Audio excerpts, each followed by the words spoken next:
Vazhdojmë me mësimet dhe porositë që i marrim nga libri Riyadus Salihin të Imam Neveviut rahimahullahu ta'ala, i cili në këtë libër ka përmbledhur ajete nga Kurani fisnik dhe hadithet pejgamberit sallallahu alaihi wasallam, me qëllim që t'ja ndriçon besimtarit të rrugën drejt Allahut subhanahu wa ta'ala. Jemi në kapitullin që flet për përpjekjen dhe mundin që duhet të jep besimtari në rrugën e tij të udhëtimit drejt Allahut subhanahu wa ta'ala, ose babul mujahadati. Jemi në hadithin e 100 me radhë, për nga fillimi. Do thot prej që kur kemi fillu para 2 vjetëve parafarsisht, e deri më tash kemi kalu 100 hadithet pejgamberit sallallahu alaihi wasallam. Kurse hadithi 6 me radhë në këtë kapitull. Thot Imam Neveviu rahimahullahu ta'ala, an Abi Hurairah radiyallahu anhu قال رسول الله صلى الله عليه وسلم المؤمن القوي خير وأحب إلى الله من المؤمن الضعيف وفي كل خير احرص على ما ينفعك واستعن بالله ولا تعجز وإن أصابك شيء فلا تقل لو أني فعلت كان كذا وكذا ولكن قل قدر الله وما شاء فعل فإن لو تفتح عمل الشيطان رواه مسلم. Thot Imam Neveviu rahimahullahu ta'ala, në rëfen Ebu Hurajrët radiallahu anhu, i cili thot se pejgamberi sallallahu alaihi wasallam ka thonë: besimtari i fuqishëm është më i mirë dhe më i dashur te Allahu Dhul Jalal se besimtari i dopt, edhe pse në të dytë ka mirësi. Kujdesu për atë që të bën dobi dhe kërkon ndihmë te Allahu dhe mos u bën i paaft. E nëse ndodh diçka, mos thuj të kisha bë kështu, do të ndodhte kështu e ashtu. Por thuj përcaktimi i Allahut, e Allahu çka don ai bën. Sepse po të kisha bër, pjesëza po të kisha bër është prej veprave të shejtanit. Hadithin e transmeton Imam Muslimi sahihun e tij, pra tregon që s'ka dyshim në vërtetësinë e këtij hadithi të pejgamberit sallallahu alaihi wasallam. Besimtari i fuqishëm çfarë do thotë? A do thot besimtari i fuqishëm vetëm fizikisht, apo do thot i fuqishëm të gjitha aspektet?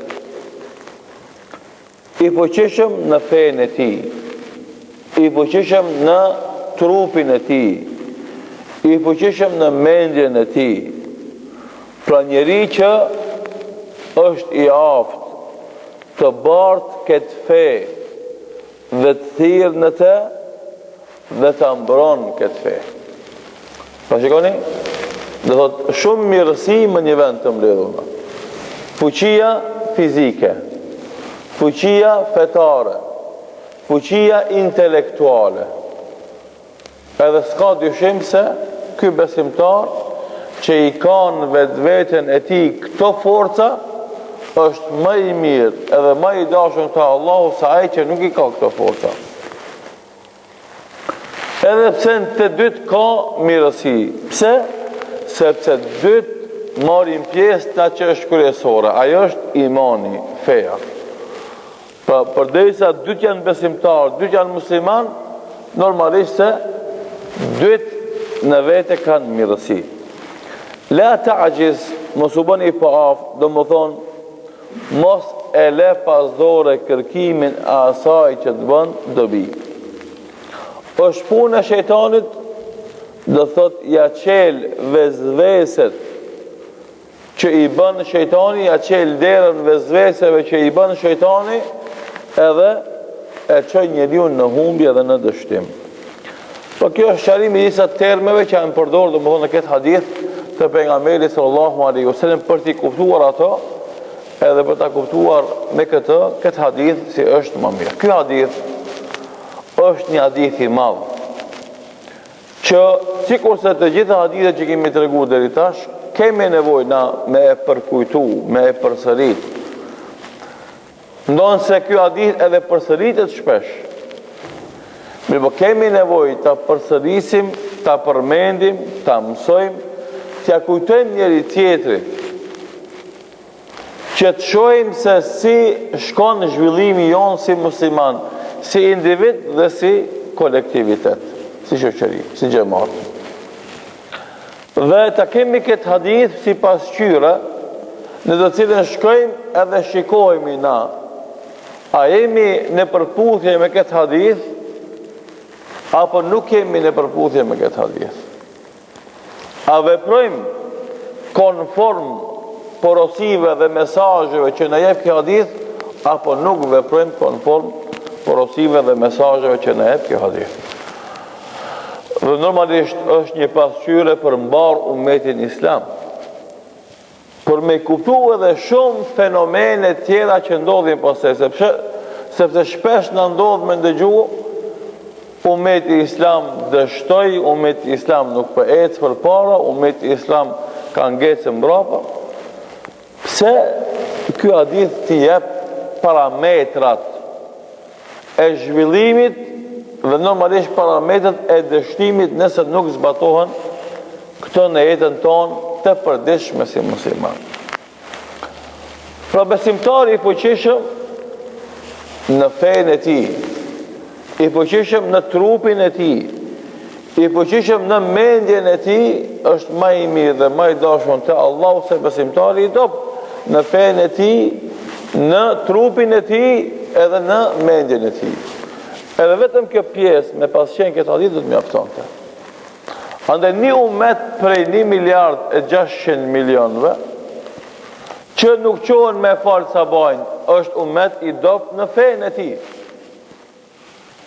Një umet për 1.600.000.000 muslimanve që do thot pjesa më e madhe e këtij numrit janë bota e tretë e zhvillimit, edhe janë popull me të ardhuna minimale vjetore që i ka sot bota. Edhe pjesa më e madhe e të varfërve janë në këtë pjesën e këtij 1.600.000.000 muslimanve. Pra të dobët edhe fizikisht, se normalisht për shembull forca fizike ka të bënë me ushqimin, ka të bënë me kushtet ekonomike që i keti si popull.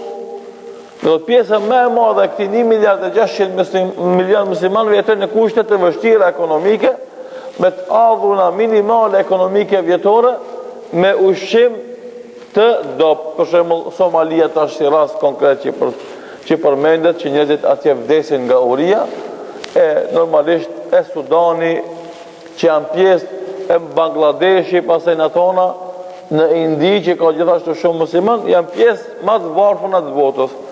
Po domthonë 80% e botës islame është ajo që renditet bota e tretë e zhvillimit. Pse ndodh kjo? Thu vallë që ata s'kan mundësi, s'kan burime të ardhuna. Jo.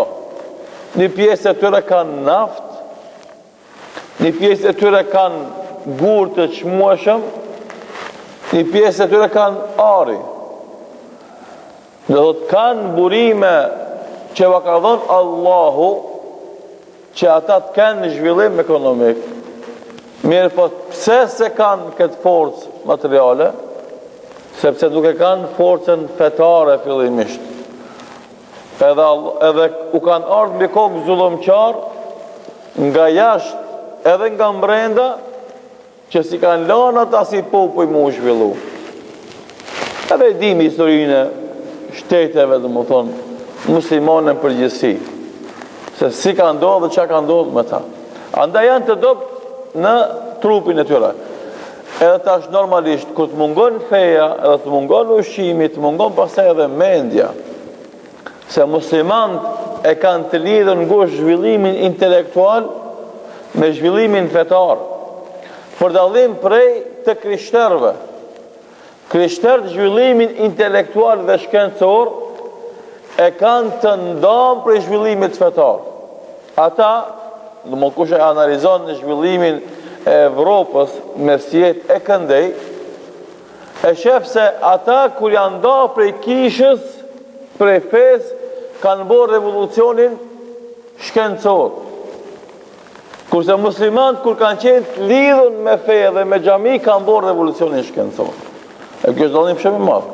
Andaj sot muslimanët janë prapambetur intelektualisht në aspektin e shkencës, që bëhet më abet shpesh në për konake dhe ogjake tonat, për shkak se e kanë lënë në fen. Edhe normalisht ummeti islam si ta lënë në fen, atë dobësohet edhe fizikisht, edhe intelektualisht, edhe është kjo pamje që na sot e shohim të mjerueshme edhe të keqe në mesin e botës islame. Mirë po, shikoni, edhe pse është kjo gjendje e keqe, për shembull ajo që të bjerë në syti, qëli kanalet televizive më të mëdha të botës. Shka shef në lajmet kryesore, e shef dhe më thonë luftat që ndodhin në mesin e vendeve muslimane, e shef luftën në Irak, luftën në Afganistan, problemin e Palestinës, revolucionin e Egjiptit, Tunizit, Libis, problemet e Siris, problemet e Sudanit, problemet e Somalis, problemet e Jemenit, problemet e Bangladeshit, problemet e Pakistanit, lajmet më të kryesore që ndodhin në rreth muslimanëve, në shtetet muslimane. Mirë po, majnë e men, me të gjitha këto telashe dhe vështirësi, me të gjitha këto varfëni që i kanë, edhe lufte dhe probleme, shumë njerëz në perëndim, shumë njerëz, sidomos ata që janë intelektual, edhe të mençur, edhe danë të shkencës, shumë njerëzi e androjnë një jetë shpirtnore, një jetë shoqërore që gjendet në qatë lindjen e mesme, në qatë pjesë të botës. Androjnë, bilëm shpesh, i mermalja dhe shkojnë ata, për shembull, e dajnë 1 muj, 2 muj, 3 muj prej vitit, shkojnë me vizitu Egjiptin, me vizitu Kairon, me vizitu Tunizin, me vizitu Bagdadin, me vizitu ku kanë mundësi me pa, domethënë, jetën, për Dubai më s'flasim. Shojnë se si jetojnë muslimanë. Edhe pse na domethënë shka su bënëm atyve, lloj-lloj eksperimente, lloj-lloj hile, lloj-lloj vjedhje u bënëm atyre, përsëri ata më të qetë se na. Përsëri ata më të lumtur se na. Përsëri ata shpirtnisht më rahat se te na. Baba, bab, nona, non, vllavi, vlla, motra, motër, farefisi, farefis. Edhe ata ma përpara se na, ma zhvillum se na, me tituj ma të nartë shkencor se na, po vinë edhe, po kanë qef me kalue dit e javë e muj në mesin e muslimanve, për me prijetu atë kënaqësi shpirtnore që e prijetu muslimanve. Mirë po normalisht se islami, feja jonë e madhe, pre këti hadithit dhe këti sharimit kuptohet se neve na mëson që t'jemi të fort me fe, po t'jemi të fort edhe fizikisht, do thot si shtet, si pasuri, si ushqim, si shkenc, si ushtri, edhe normalisht na mëson edhe intelektualisht t'jemi të fort, t'japim ide, propozime, mendime, sugjerime, këshilla si me ecë bota mbarë si është më mirë. Gjithë popujt e botës si është më mirë.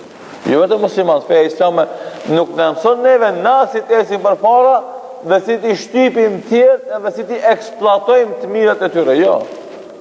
Në mëson si t'jemi të drejtë. Andaj çka i tha Rabi ibn Amir radiallahu anhu, mbretit Persis, çka i tha? Tha, ne jemi një popull të cilin Allahu e ka dërguar të nxjerrë njerëzimin nga padrejtësia e besimeve të kota në drejtësinë e besimit të Islamit. Nga padrejtësia e mbretërve në drejtësinë e Islamit. Do thotë për gjithë njerëzit. Jo vetëm për muslimanët, kjo është dallimi i madh esencial që civilizimi islam i prodhuar nga besimi islam ka prodhue produkte shkencore, intelektuale, civilizuese, qytetëruese, të cilat i kanë shfrytzuar të gjitha popujt edhe kanë qenë baza, themeli i të gjitha zhvillimeve shkencore që kanë ardhur më tutje, më vonë. Edhe në themelet e çdo shkence që thot që ka nevojë njerëzimi shumë për to, del emri i një shkenstarit musliman. Ai e ka nisë. Bile këtë shkencë ka marrë emrin prej atij shkenstarit musliman. Për shembull, algebra. Këtë emri i shkencës është prej Gjebrit, domethënë njerit që ka shpik atë lloj të llogaritjes matematikore. E mos flasim për medicinën, e mos flasim për gjeografinë, e mos flasim për astronominë, e mos flasim domethënë për shkenca të tjera që janë baza, edhe për filozofinë greke, se po të mos ishin muslimanët që bënën përkthimin e veprave bazë të Aristotelit në gjuhën arabe, ato nuk do të ishin sot në durë të njerëzve. Andaj veprat e Aristotelit janë të përkthime sot që përdoren. Janë të përkthime për arabishtës në gjuhët sot botnore. Se në gjuhën e vjetër greke u zhdukën. E ishin muslimanë, sidomos muslimanët e Spanjës, Ibn Rushdi, që ata e quajtën Averrosi, i cili kishte përkthy edhe pastaj domethënë kanë mbet ato edhe pe arabishtës janë përkthyer në gjuhët e sotit edhe i kanë sot njerëzit si burimet bazë të filozofisë njerëzore në përgjithësi. Dhe për këtë shkak them se feja islame do thotë të gjitha produktet që i jep përmbar njerëzimin, edhe sot na si umet islam, edhe pse jemi të shtypun, e shkelun, edhe të prapambetur, edhe pse vetë e kemi lënë veten mas dore, përsëri për neve kërkohet që me pas zhvillim fetar, zhvillim fizik, shëndetit, edhe zhvillim intelektual, edhe të ofrojmë njerëzimit zgjidhje për krizat. Ja për shembull tash një më e reja, bota në përgjithësi ka krizë ekonomike. Domthonë 2008 veç u dridh domthonë palca kurizore e ekonomisë, bankat. Falimentuan një numër i madh i bankave në Amerikë, do të prej 2008 tash përmi 158 banka të mëdha kanë falimentuar. Para 2 viteve falimentuar një bankë tjetër në Amerikë. Ajo ke e para, mas falimentimit bankave, çka ndodhi falimentimi i shteteve? Normalisht ndodhi me Islandën e para, po su bo zhurmë më madhe se banka shtetënore, banka kombëtare e Islandës këtë falimentoj. Pse se 3 bankat kryesore në Island i kishin deponu parët në bankat amerikane. Ato falimentun këtë më automatizëm falimentun, banka kombëtare. Mirë po jo, nuk u bëhe madhe, u ndihmu edhe ka përcej. Mas asaj, rasti Greqisë më të mund, këtë dramë për shofim që një vjetë për avërsisht. Po, tamam pa përfundu drama e Greqisë, drama Italisë. Hala pa përfundu drama Italisë, fillon e Spanjës, e Portugalisë. Edhe tash, ata që promovoshin union të shteteve evropiane, tash përën, ka dalë vëse si në hazër, alo, tash të bëjna 2 unione evropiane. Një, në të pasunit, e një këta fukaratë. Fillin ata me ndryshu parimet dhe qëndrimet e veta, këtë e muhabet i humanizmit, i liris komunikimit, liris ekonomis, liris bartjes mallave, po bjerë po është tash. S'po shkon, se e këto situatat e dështimit të tyre, ku po zgjidhja, detyrohet populli vetë, a para popullit normalisht tanë edhe ekonomistët e sinqertë, bile u detyru edhe papa, me thonë që zgjidhje për këtë krizë të madhe ekonomike që e kemi na, është me ju këthi sheriatit në punën e kamatit. Për shikoni islami, feja islame, edhe pse na jemi të lisht, edhe pse na s'kemi, në më thonë fuqit madhe, përsëri produktet që jep feja islame, janë të dobishme edhe të rëndësishme edhe për jo muslimanët. Dhe për këtë shkak që prej lëmive që ku feja islame ka dhonë kontributin konkret dhe në këtë krizë të madhe të ekonomisë të botës, vetëm ato shtete që kanë pas bazë ekonominë islame se janë prejkë në këtë krizë ekonomike. Bile zhvillimi i bankave islame është mbi 35% zhvillim. Kjo është zhvillimi i madh, për shembull, 3 shtetet më të mëdha në botë që kanë zhvillim ekonomik, cilët janë? Është e para Kina, e dyta Argentina, e treta Turkia. Me sa përqind, do thot maksimumi është 9 apo 10% Kina, 8.2% Argentina edhe 7% Turkia. Do të edhe këta në zhvillimet më dhaja, se këtë shtetet po vinë të poshtë.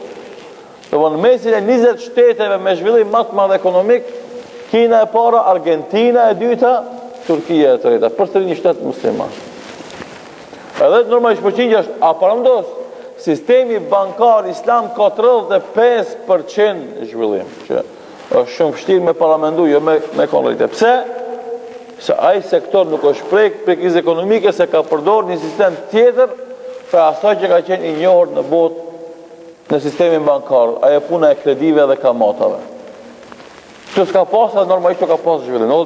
Edhe në këtë situata kur ummeti islam është i shkapërderdhur, kur shtetet e shumta si përmenda me emën kanë luftë mrena, përsëri feja islame e paska qatë fort që mi dhonë botës zgjidhje për do probleme aktuale që i ka. Edhe këtu dhe në shesh mrekullia edhe fakti dhe argumenti se kjo është feja Allahu dhul xhelal. Se të hem me kon një dopë, hem me një mut fortit, ku njerëz ndohë, për shembull, ku e gjeti një fukara, për shembull, që s'ka bukë më hongër, i zhveshur nga kurit, shtëpia i rreth ka mos, me arë momenti, për shembull, një pasanikit milionerit minimua. Mundet. Ama feja islame, po, me gjitha këto probleme që i ka në borin e vetë, ka produkte të cilat i ndihmojnë në barë njerëzimit. Po normalisht edhe njerëzimi më i kupton këtë gjëra, nuk është mendja e njerëzve e kurdisun edhe e blokume prej media si ka qenë para 20-30 vjetëve. Se për para media ka mujtë me orientu opinionin, mendimin e njerëzve. Pse? Se ki pa për shembull vetëm një CNN ka qenë, Reutersi. Do të ki pas 3-4 shtëpia mediatike të mëdha të botës, edhe lajme që i kanë plasu ata, që të lajme i ki pasti. Ama tash jo, tash s'ka nevoj për shtëpi mediatike, s'ka nevoj as për BBC, as për CNN, as për Reuters, as për Gjeziren, as për një telefon i thjesht, e inqizon një ndodhi, e qëtë në internet, këtë dënjoja e mërvesht. Pa fare, s'ka nevoj as për gazetar, as për zyre, as për kamera, as për kamerman, dhe të një ekip për me qenë një zyre, du të mi pas minimum 4-5 punëtor. Ka 400-500 roge, ka 400-500 euro, janë 2500 euro. Edhe argjime tjetë dhe 5000 euro argjime për me majtë mujtë një zyre të madhe mediatike. Të lajmeve. Pa fare eqë, me telefonin e vetë, e qëtë në internet, kejtë dënjoja e mërvesht. Andaj sot nuk mund është i me orientu opinion në njerëzve. Dhe për këtë shkak sot bota për e mërvesh edhe po del një i ri jo musliman, një e re jo muslimane për e bën pankartën në midis New Yorkut, ku është berza bot në ora atë në Wall Street, edhe po thot qka, dum bank islame, dum shëriat në bankat tona. A jo muslimane? Që muslimani mi thonë dum shëriat, i tërqetë trupi, thot jo, astakfirullah s'demina. Muslimani, do më dhonë që i ka mësu me gjunaha e me harame, thot nuk du. A jo muslimani pse? Sa e menon punën me përfitim, jo me indoktrinim edhe me paragjykime si kur se ndodhë fatkeqësisht në pjesën më të madhe të muslimanëve shqiptar në mesin e popullit tonë. Kjo pjesë hadithit do të jap këtë mesazh, që është mesazh shumë i madh. Dhe po që se muslimanët e kanë parasysh, atëherë punojnë për më bo më të fortë në fenë e tyre, më të fortë në trupin e tyre, më të fort në mendjen e tyre. Po si s'ka mundësi me konë mendje e muslimonit me e fortë se mendje e muslimonit. Pse? Po kjo mendje e muslimonit kur nuk dehet me alkohol, kur nuk trublohet me droga, kur nuk rinë pa pushim për shkak streseve. Gjumin e bën gjumë, ushimin e ka halal, nuk konsumon alkohol, nuk konsumon drogë, nuk konsumon ilaçe për qetësim nervor, që ato janë lloje të vogla të drogave, Edhe normalisht kjo mendje që ka muslimani në kokën e tij, e cila e njeh Allahun krijuesin e vet, e njeh qëllimin për të cilin e ka kriju, i njeh detyrat dhe obligimet që duhet me i kry, kjo është një mendje e shnosh, edhe është një mendje që funksionon për atë që është kriju. Edhe normalisht çdo rezultat edhe çdo prodhim i kësaj mendje ka më qenë shumë më i mirë, edhe më i shnosh, edhe më i dobishëm se mendja tjetër. Shkencëtori më i madh në anën tjetër shkon edhe pihet për shembull ditët e festave apo vikendeve, vot top, dras. Menjen e madhe, zbulimet mëdha shkencore ka bërë, kur vjen puna, qatë menje që është gjë më e çmueshme, më e shtrenjtë që ka dhënë Allahu atij njerit, ai shkon edhe e mbulon, edhe nuk e lën të funksionon si duhet, sipas shkencës, njeriu kur konsumon alkooli i mit me miliona qeliza në trunin e tij, me miliona qeliza. E mos flasim për droga gjithashtu çfarë dëmi bën. E të shku është shkenca ati njerit, që shkon ai me vetë, dorën e vetë, shkon edhe e dëmton qatë begati që ose vepi qëti pozicion që e ka në shoqëri. E mendja muslimanit është e rujton, është, dhe më thonë, mirë po problemi ku qëndron se musliman nuk e përdorin shumë këtë begati që ka dhënë Allah. E lonë mas dore, nuk ja din vlerën, nuk e çmojnë sa duhet, normalisht, pastaj edhe nuk fitojnë për kësaj begatie të madhe që ka dhënë Allahu subhanahu wa ta'ala. Vazhdon porosia u t'i shkurt e për mësimet dhe porosit ka me metë për dersin e arshëm, ihris ala ma yanfa'uk. Kujdesu për atë që të bënë dobi, regull i artë. Je të desh me bo një punë, ki dilema, a ta bësh a mos ta bësh. Për është një pyetje thjesht, a të bën dobi që e punë ti, a s'bën dobi? Ku? Edhe në dunja dhe në ahiret. Bëj ka dobi, bëne. Bëne, mos e lën. Valla jo s'bën dobi, bëndam. Mos e bën, ik pi asaj. Rregull më të thjesht, më të artë, më të mirë, a ka? Nuk duhet me shkruaj enciklopedia për me marrë vesh këtë punë. Ande fjalët e artat pejgamberit sallallahu alaihi wasallam janë ilaç për problemet edhe smundjet e njerëzve. Janë ilaç për smundjet e njerëzve. Janë zgjidhje për problemet e njerëzve. Kujdesu për atë që të bën dobi. Gjithsesi që të bën dobi, merre. Afroje, bëne. Dhe gjithsesi që të bën dam, lene, iku, largoju. Ha. Po çfarë dobije? Dikush ka më thonë, po më bën dobi, vallai, brenda një jave, një muje, një vjeti. A më matu t'jem bëndam. Se dhe kjo është. Shikoje ajo që të bën dobi tash e ma vonë. Sidomos ajo që të bën dobi në fund. Pse?